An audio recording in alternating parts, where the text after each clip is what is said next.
I'm on a mission to find my people, and if you have found me here today, it could be you. So, as you can see, just looking behind me here, I am absolutely all about the fiber madness. I am completely in it. Uh, all things fiber spinning, knitting, dyeing, crochet, even a little bit of embroidery, and I've dabbled in tatting. All things fiber. And I bought a little loom. It's not special. We're still trying to make friends. Anyway, welcome. My name is Jenny. I'm in southern Kentucky, south central Kentucky. Yeah. Um, and so thank you for joining me here. And so living in this part of the world, as we're just meeting for the very first time. Squeaky chair, sorry. Living in this part of the world, I'm very isolated from uh, yarny things. My closest local yarn store, hour and a half away.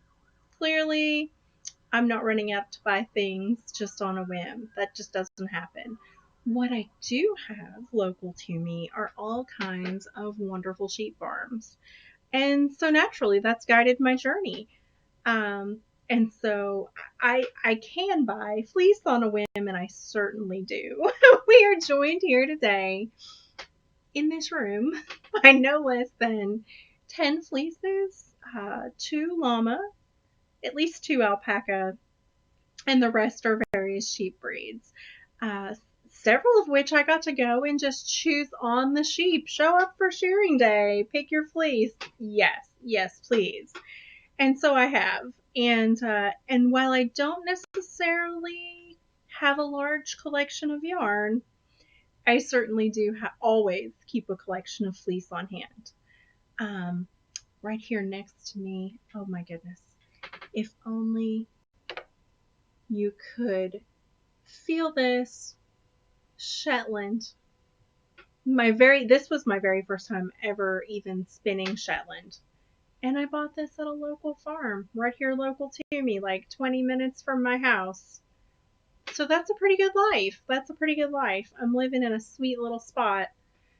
And I've gotten to know some of my local shepherds. Let's see. This came from Red Barn Wool, this gorgeous Shetland. Um, let's see. Here I have. It's not even hanged up yet. This is, I don't know, like BFL Fin Merino Cross kind of sheep. I don't know, and it's divine. It really is. Um, it's fluffy and bouncy. Not as, let me see. Let's check. Yeah, elasticity. Just lovely. And these are both that I've shown you just now are both natural sheep colors. Uh, I love to dye yarn, but I unless it's white, when I have processed and spun a fleece, I don't dye it because I so very much love the natural colors of sheep. So if I get them in some gorgeous natural color, I leave them that way. I'm thinking about knitting this into a cardigan, just maybe. So living where I do, the one downside, I mean, it's beautiful. We have waterfalls, there's hiking, absolutely gorgeous place to live, and clearly I have sheep farms around me. So those are wonderful things. The things that aren't as wonderful, like I said, what I don't have access to as many wonderful commercial yarns. I don't have a local yarn shop.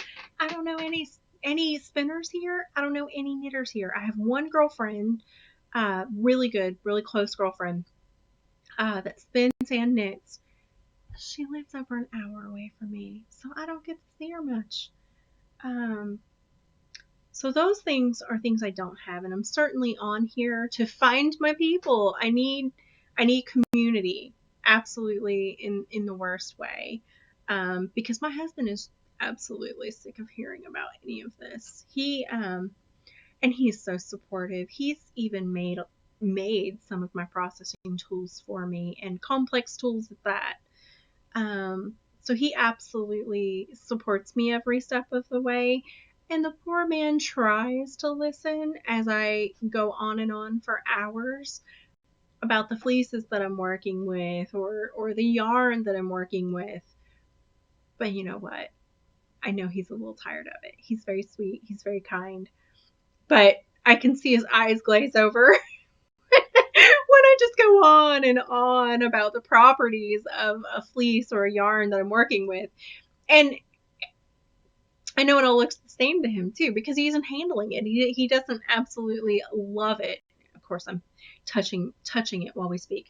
He doesn't absolutely love it the way that I do, and so it all, kind of looks the same to him. But so I'm here. I want to find my people. Come on, people. I want community. Um, I want to get to know all of you spinners out there and all of you knitters out there. Let's talk about what we're working on. Let's talk about what we're doing. Let's talk about our sources. Like I said, I have these amazing farms next to me.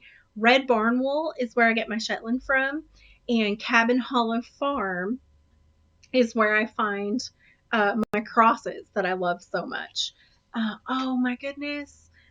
Gerald, that has Cabin Hollow Farm, uh, he is absolutely the kindest farmer you could ever hope to meet.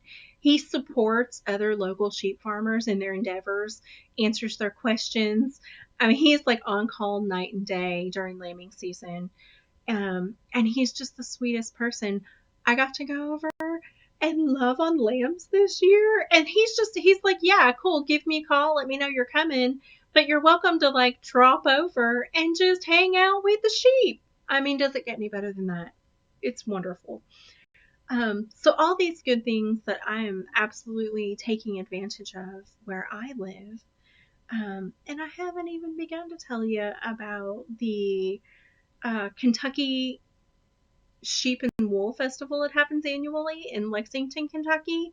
Amazing, amazing. And I'll tell you something that's really unique about our festival is that the park that it's held in, it's held the same time of year that the sheepdogs are having their trials.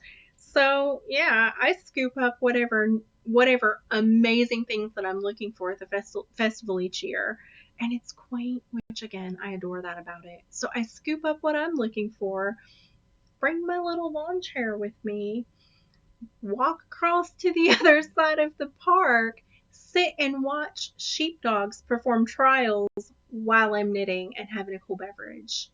Divine. Absolutely. I mean, just couldn't get any better than that. So that's what's going on in my neck of the woods. Um, Albeit isolated, it's a good life. It's a really good life. And I am absolutely loving and enjoying all these fleeces that I'm hoarding in my stash. I have a fleece stash, not so much a yarn stash, quite a fleece stash. Can't say that quickly. So you may be wondering, what is the lovely knitted thing you are wearing there, Jenny? Well, I'll tell you. This is the striped, I will not pronounce this correctly. Esjan, Esjan. I don't know. I don't know. Striped Esjan, it's West Knits, Best Knits, volume number 3, the shawl evolution, but it's on Ravelry. And I don't understand. So many of Stephen West's various shawls have gone, I mean, absolutely viral, right? Where everyone's knitting them. I don't know why this one didn't. I haven't seen this one. I haven't seen this one so much, in social media and things like that. I absolutely love it. In fact, I've knit it. I've knit it twice. I don't have the other one with me. It's up in the store because I did a version of it in the yarn that I've dyed, and so I have it up for sample with my dyed yarns. But look at this! Oh my goodness! I wear it so much, and it's probably been 2 years since this was blocked, and I just wear it so much. This serves a specific purpose in my wardrobe where our winters are so short. I don't get to wear a lot of sweaters in the Kentucky climate. I mean, we get 2-3 weeks of winter saying, "Oh, I'm fierce, I'm really here," and that's it. That's a little blip where it's like, "Oh yeah, we had winter." Um, the rest of our winter is just chilly, chilly, not cold, not really like bone chilling cold, not where I could wear a wool sweater. And so this is just perfect. I get wear from this in early spring, late fall, and all through the winter. So this is one of my just go to grab it, throw it on when I'm walking out the door kind of garments. I absolutely love this. And I've been knitting for, I don't know, roughly 12 years, and I'm only just now beginning to dabble with actual sweater knitting. So much of what I've done is shawls because I get for my climate, that's just what's more appropriate for my body, for the temperatures that I'm feeling. I have a hard time wearing something like a sweater where you actually have to do like a wardrobe change if you get too warm, because I do get too warm very easily. So I do have a grand collection of shawls. And they're just one of the things that I really love to knit, I think, the most, because as I said, that's what functions best in my wardrobe. And I want to knit sweaters, and I have begun. I've begun the sweater knitting journey. But I know, even as I do them with all the work that I'm putting into them, I know I'm gonna get very little wear out of them, and that's just something I'm gonna have to be okay with, because my goodness, how many shawls can you have? Don't get me wrong, I have a lot, and I will continue to knit them and have more.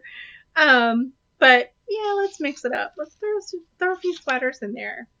I did bring with me, as we're just meeting, right? Of course, I want to show you a few of the things that I've knit recently. Although there certainly are many, many more. If I'm going to show you like the catalog, right, of all the things even in this room with me that I've knit. It's kind of ridiculous.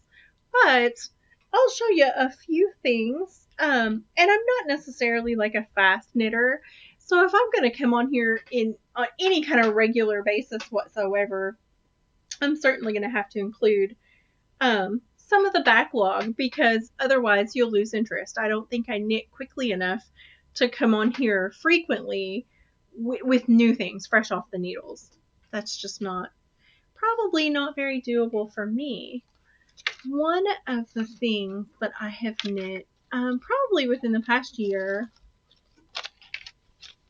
and this is yarn that I hand dyed myself as well, but this is hard to show. The Asbury Park Shawl by Sarah Punderson, and that's on Ravelry. I believe this one is also a free pattern, but I absolutely love, and again, this wasn't blocked recently, it's had a lot of wear. Absolutely love all of the texture in this shawl. That was a lot of fun to do.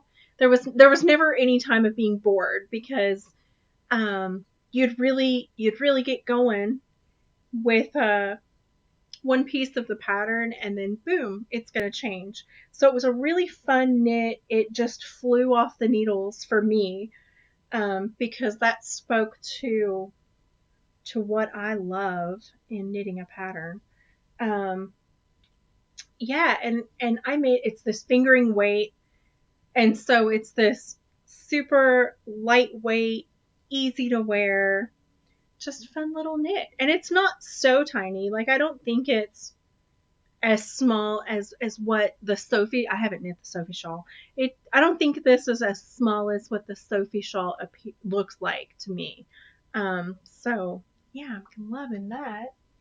And let's see, something else within the last year. Again, just so happens, another free pattern. See if I'm showing you the front or the back. Not sure, but it's in garter. Doesn't matter too much. This is What's That? A Cravat? I don't know how to pronounce that either. By Carol, CarrolLJ is the name for the designer. But that's on Ravelry, and again, I think it's a free pattern. Look at that! Also my hand dye. But oh my goodness, isn't that adorable? I love that little ruffle. And of course, I did the little ruffle in a contrasting yarn, although also variegated, just to kind of make that pop out. And oh my goodness, I love this. This contrasting ruffle. I need to do more of this. This color is so good for me, I think. But yeah, absolutely love it. And because this one's in garter, it's squishy and plump. Yeah, this was a really fun knit. Love that. And I also brought with me to show you this. Let's see. I can get it right side out. Again, all these are. I grab and wear these often. And this is a much heavier shawl than the other two that I showed you. But this, Andrea Mowry, it's the her Shift series. It's the cow in her Shift series. And this yarn is my hand spun. Let's see. Try and show you a little more closely. Oh my goodness. Oh my goodness. So fun to knit. But best of all, the fact that I found a pattern that absolutely just shows off the hand spun. And this was all hand spun also that I dyed. So my hand dyed, hand spun. So much fun. I love this one. And I do get, even though it is thicker, I do get a lot of wear out of this one. Because my husband rides a motorcycle, and so when we're riding, that really helps keep the wind and the chill off of me. So perfect for that. Uh-oh, I just saw something here. I'll show you this as well, but I'm gonna have to look up the pattern. I can't remember. I didn't write down, didn't plan on showing you this. Can't remember what the pattern name is. This was a cable hat, also in my hand dyed. A cable hat that I knit for my husband. And, oh, I can't get that on with my hair clip. But the brim would fold up like so. And he wore it one season during like the really cold snap we had that one year, and that would have been winter before last. So he wore it one season because he really needed it in like the below zero temps that we got that year. Fahrenheit, that would be. And then this year he's like, honey, I think that hat's kind of pretty for me. So he asked me, he's like, would you mind to knit something just something plain for me? So I did. And I dyed up more of exactly the same color and just knit for him. It was just a plain, like, I think it was all ribbed hat. No cables, nothing too pretty for him. So he has that now. So funny. And let's see, what am I working on right now? And I don't know, this may end up getting frogged. I was kind of maybe having a little epiphany last night, I think. So this is it's a tank top, and I'll have to get the pattern name for you here in a minute. It's gonna be a tank top. It's on the needles. But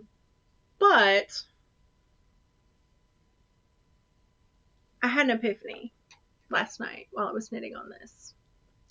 So the pattern calls for, I think, a plant-based fiber. And I was so determined to use hand spun that I just took off knitting it in Rambouillet. Let me find that pattern name for you.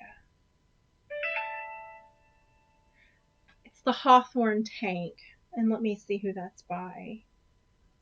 Da-da-da. Go to my Knit Companion, that'll tell me, I hope. By Caitlin Hunter. So well-known designer. Beautiful.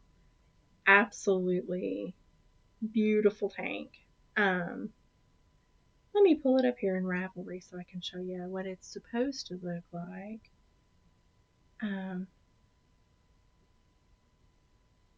Because my Rambouillet is not exactly hitting the mark, and that's the epiphany. I was like, meh, this sure, it's like it has more structure than the designer intended.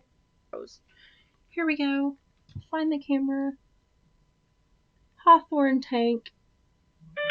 Right there. Beautiful, beautiful pattern. And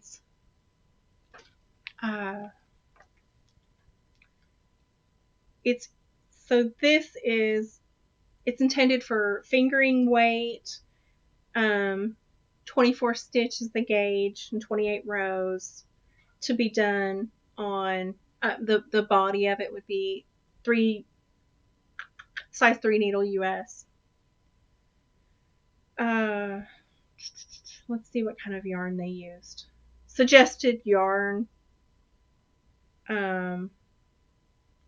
cotton, cellulose, linen, yeah, or flax. So clearly not the yarn I chose. And I knew that I was going against the pattern recommendations when I decided to do it, but I was just so determined. I so desperately wanted a tank top in like my hand spun yarn, and I was like, oh, it'll be so pretty. I was having so much fun doing it, and the fun little lace panel is in the front and the back, and I was like, yes. I plan to go to Nashfest this year. I was thinking, oh yeah, I'll have something fresh off the needles to wear.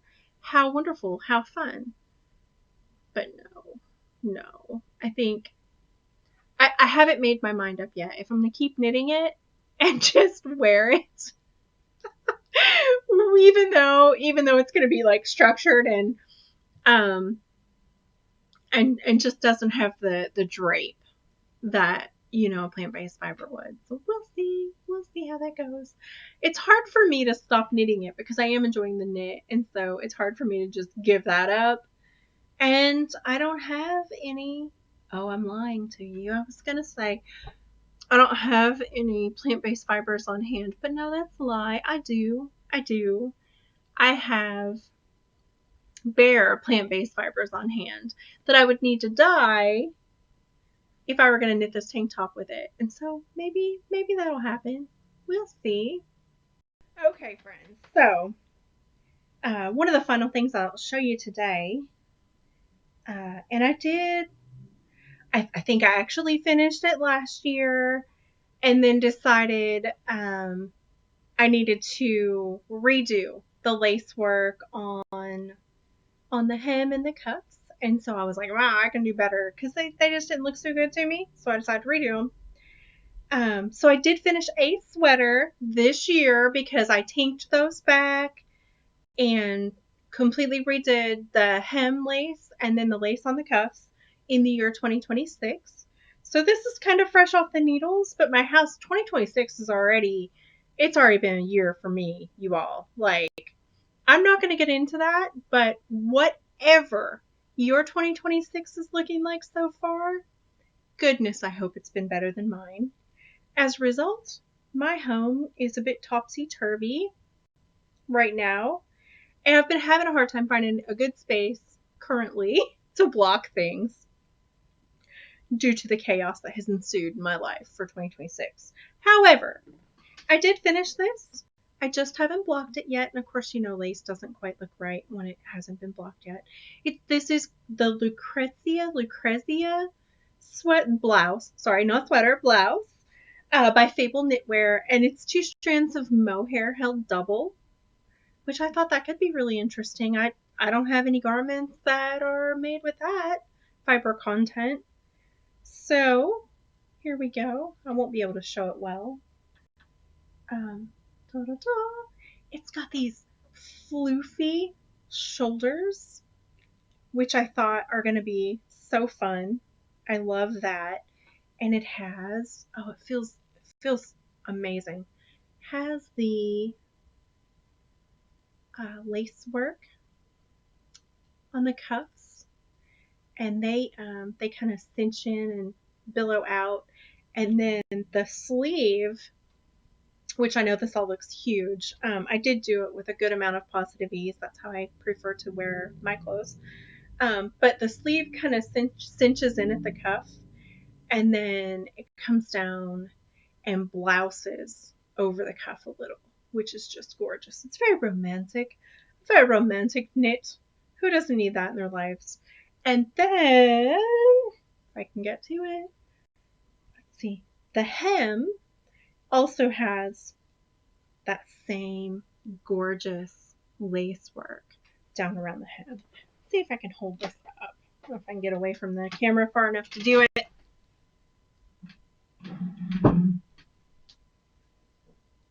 Here we go. And it's got the little poof shoulders. Yeah, I hope it's going to be gorgeous on me. But I won't know. I won't know until I can block it. And so I've been waiting to try and do that. Yeah, I need to make that happen. So gorgeous. And I don't think I talked too much about the fiber content of the other things that I showed you. This hat, which I don't know, I'm gonna have to edit and come back in with the pattern name on this. But this is a DK weight, 100% wool, and this fingering weight, and I think so anyway. I'm gonna guess and say fingering weight, probably a single. I love knitting shawls with singles. It's so beautiful and soft. And also fingering weight single here. So that's what I have for today. As I've spoken so much about how I love to process wool, how I love to spin wool, maybe I should tell you a little bit about some of my equipment. I have, you can just see the top of it, my lovely Shat Matchless right here. I do a lot of my spinning on her. And I still use my first wheel. I was fortunate enough to obtain an Ashford traditional, and she really is, she's the real deal. She's vintage, made in the 70s, and single treadle. I love spinning on that wheel. Oh my goodness. I don't think I had a true appreciation for it when I was first learning to spin, because you don't know what you're doing. Everything's wrong. Everything's wonky. You're just figuring it all out. And so, I had never spun when I was like, oh, I want to buy a spinning wheel and I want to learn to spin. I actually wanted to learn to spin probably, I don't know, 15 years. I wanted to learn to spin before I even knew how to knit. So probably 15 years before I even got my first wheel. And it was because, I just look up wheels online and be like, oh, I cannot afford to make that investment just to see if I can figure out how to do something or not. And then don't even know if I like it. So, a good friend of mine, I told you I have a friend that's a spinner and a knitter, and she lives an hour plus away from me. I think this was her very first wheel as well. And of course, now she has a fleet, as one does. And so when she and I met, and started spending some time together. And I found out she was a spinner and relayed to her that I too want to learn to spin. She says, I think I've got just the thing. And she sold me this Ashford traditional at a very affordable price. A price where I felt like I can afford to fail. It's not the end of the world if I can't learn to do it, or if I learn to do it and decide for some reason like I just don't like it. And so I purchased it. And, just like for me, knitting I had a rough start knitting. I had a difficult time learning. I didn't have a community around me, no one to help me, no one to ask questions. And spinning, I want to say that was similar, but that's not entirely true because I had that friend. I had that friend who I could reach out to and ask questions. And also, the internet is a completely different place now as I've learned to spin than it was when I learned to knit. And so I could look some things up. I mean, again, you're just not going to find as much information, I think, online about spinning as you might say, like knitting now. But I was able to buy a few books. I was able to be pointed in the direction of resources that would help me. And I still don't know for sure that I would say like I'm some kind of confident spinner. There are so many people out there, I think, who are much more technical spinners than I am.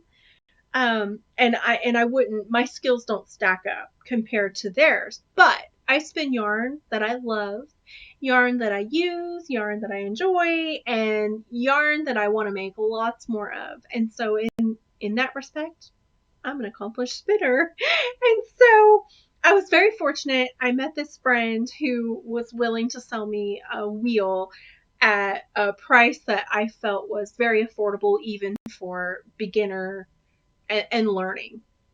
And I still love this wheel. I recently spun. This is like that BFL cross. And I recently spun this. Let's see if I can get to focus. Focus. On the lovely Ashford. Does that work? I don't know. But I did recently spin this on that wheel and just love it. I look forward to knitting this up. This was only these little tiny bumps of fiber that I'm showing you. These are just samples that I've done to try and decide how I want to move forward with the spin for the rest of the fleece. But I am absolutely in love with this and look forward to spinning loads more of it on the Ashford Traditional. So those are my two wooden wheels, with traditional wooden wheels. And then of course, I too now have a little fleet, as one does. And for my late in the evening couch spinning, and also for my portable spinning, I have a little eel wheel, 6.1 by Dreaming Robots. And so all the good things, I have a lot to be grateful for. Lovely wheels. Always want more for some reason. I can't explain that. No matter how many wheels you have, for some reason you will still want more. And I do. I have a great envy of the dataless wheels. And so someday, I'm going to have a moment of weakness and purchase one. It's the Magpie that I ogle every chance that I get. Those things really just make me drool. And I would also love to have like a wooden wheel, traditional wheel that is extremely portable. And so I stop and pay attention every time I see those gorgeous little Ashford joys, and they're in like that triangle shaped formation and look like they would just be so easy just to pick up and take someplace. And so maybe someday those would be additions to my fleet, but certainly not anytime soon. And then as far as processing, I have hackles and I have a drum carder and I have a swing picker. And this year I intend to add a tumbler, a fleece tumbler, to my tool collection. And it's because I enjoy working with like llama and alpaca, and they're so dusty that I would really love to be able to tumble those out before I scour them. So I think my husband is going to have a go at making a tumbler for me this year. Yay! I'm excited. Can't wait. And so I think that's all I've got for you today.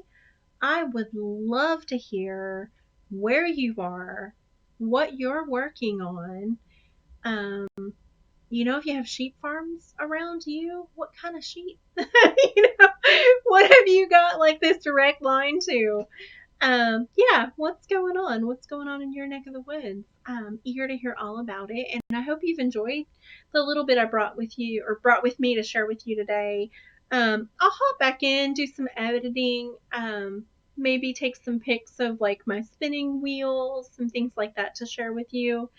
And I'm definitely gonna hop back in with this pattern name as well. So it was nice to meet you, and I hope to see you again. And whatever it is you're working on, I hope you're having the very best time of it. Bye.